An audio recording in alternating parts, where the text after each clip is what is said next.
Hi, I'm Claire. I might not be Carla Zeus, but this is an exciting edition of CNN Student News.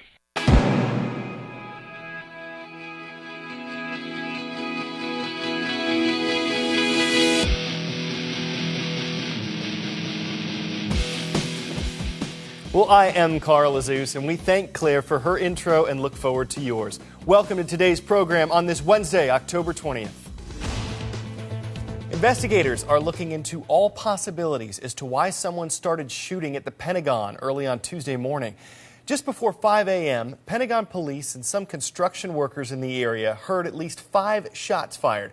Bullet parts were found on the south side of the building, but no one was hurt. That part of the Pentagon was empty at the time, and the windows are bulletproof. Here you see part of Interstate 395 shut down, officers fanning out in the investigation. The road runs along the south side of the Pentagon.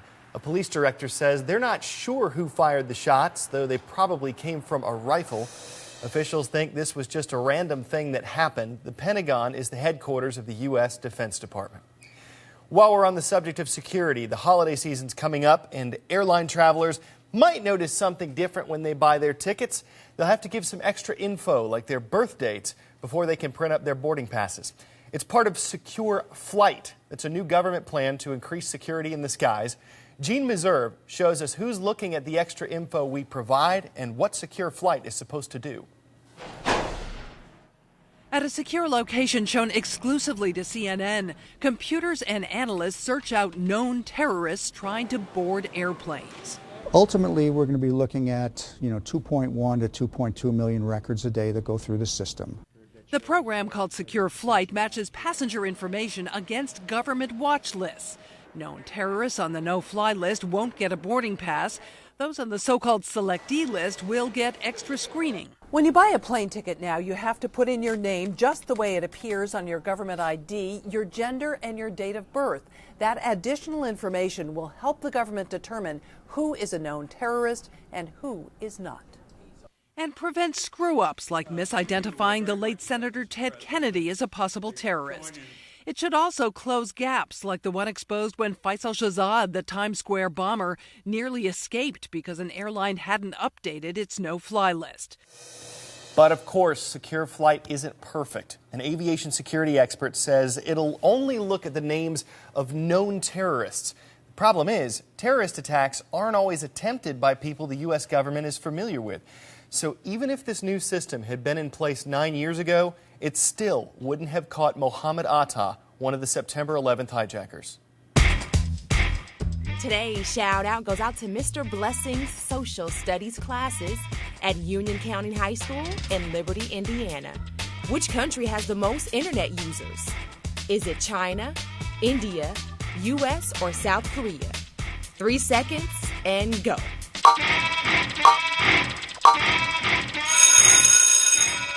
China has both the world's largest population and the highest number of people online. That's your answer, and that's your shout out. But worldwide, 2 billion people, about 30% of the planet's population, are expected to be online by the end of 2010. And in just the last 5 years, the number of people online worldwide has doubled.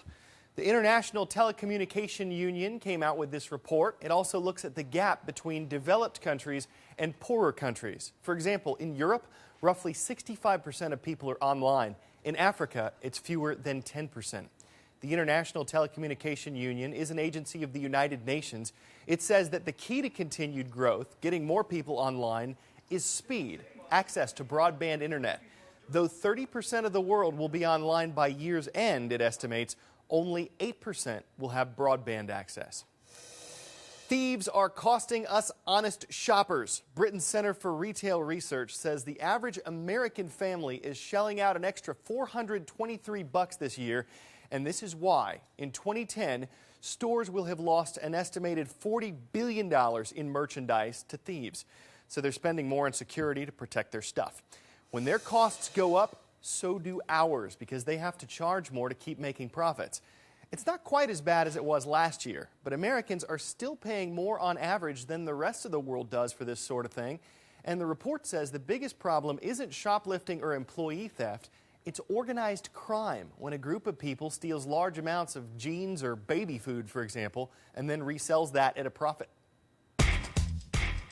Time for a shout-out extra credit. Which story made headlines exactly 6 months ago? Was it oil rig explodes in Gulf?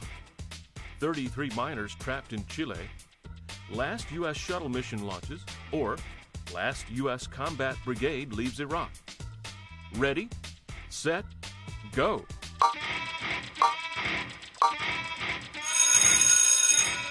On April 20th, the Deepwater Horizon oil rig exploded in the Gulf of Mexico. That's your answer, and that's your shout-out extra credit. Well, it was more than 3 months before the oil spill that followed was finally sealed up. It was the worst spill in American history.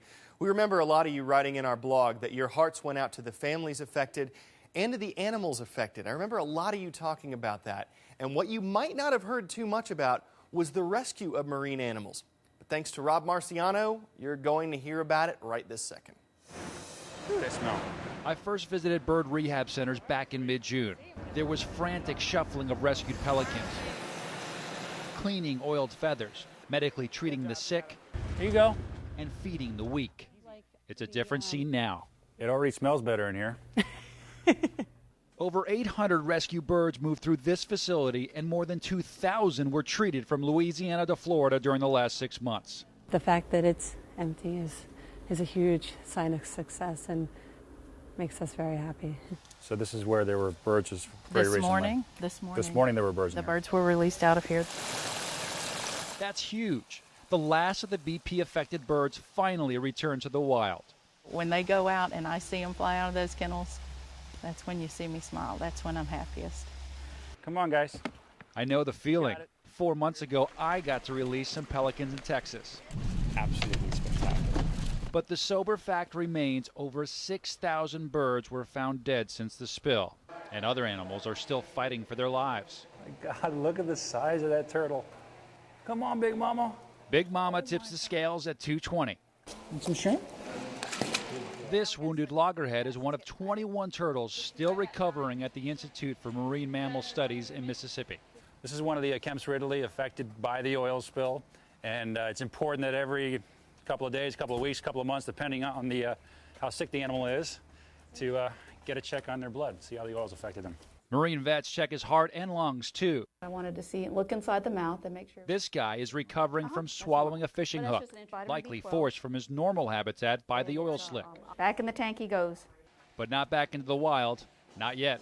We have to overwinter them, keep them in optimal temperatures, and make sure that they're exercised, they're treated properly, so when they're released, they can go and fend for themselves. For now, it's kitty time in the pool. Right there, perfect. Just let him go. A safe training spot so that one day they'll get back into the Gulf.